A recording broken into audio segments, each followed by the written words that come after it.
চলে যাবো না, আমরা চৌরঙ্গি ব্লকে কর্মসূচি পালন করবো।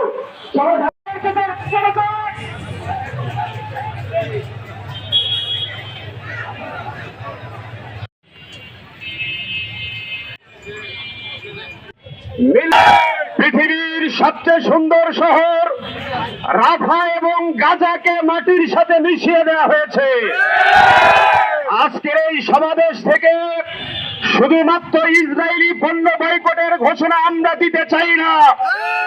যেই সমস্ত আরব রাজা বাদশারা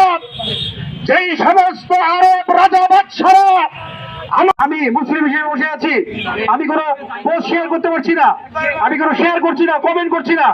আমি আজকে এখানে যারা ছাত্র জনতা আছে এবং সাধারণ জনতা আছে সবাইকে উদাত্ত আহ্বান করছি, আমরা সবাই প্যালেস্টাইনের পাশে দাঁড়াই। আমরা হয়তো আমাদের কোনো মিসাইল নেই, হয়তো আমাদের কোনো অ্যাটমিক বোম নেই, কিন্তু আমাদের ইমানি শক্তি আছে।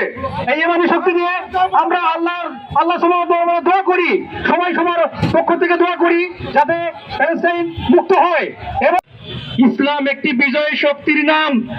আমাদের পূর্বপুরুষেরা এই পৃথিবী ভূমণ্ডল এক সময় শাসন করেছিল।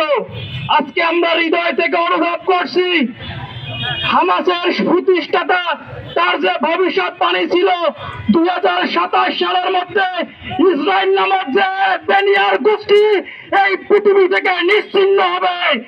কাণ্ড চলছে, কোন মুসলমান এটি সহ্য করার মতো না। আজকে সারা পৃথিবীতে প্রায় 200 কোটির মতো মুসলমান, কিন্তু 80 লক্ষ থেকে 82 লক্ষের মতো ইহুদি রয়েছে। আজকে 200 কোটি মুসলমান, সেই কিছু সংখ্যক ইহুদির কাছে আমরা জিম্মি হয়ে গেছি। আজকে যে অবস্থান চলছে, আমরা যেহেতু ফিলিস্তিনে গিয়ে যুদ্ধ করতে পারবো না, আমাদের যেগুলো করণীয় রয়েছে, বিশেষ করে ইসরায়েলি যে সকল পণ্য বাংলাদেশে রয়েছে, আমরা আজকে ওয়াদা করি আজকে থেকে আমরা ইসরায়েলি যত পণ্য বাংলাদেশে রয়েছে, আমাদের মুসলমান হিসেবে এখন ইমানি দায়িত্ব হয়ে দাঁড়িয়েছে।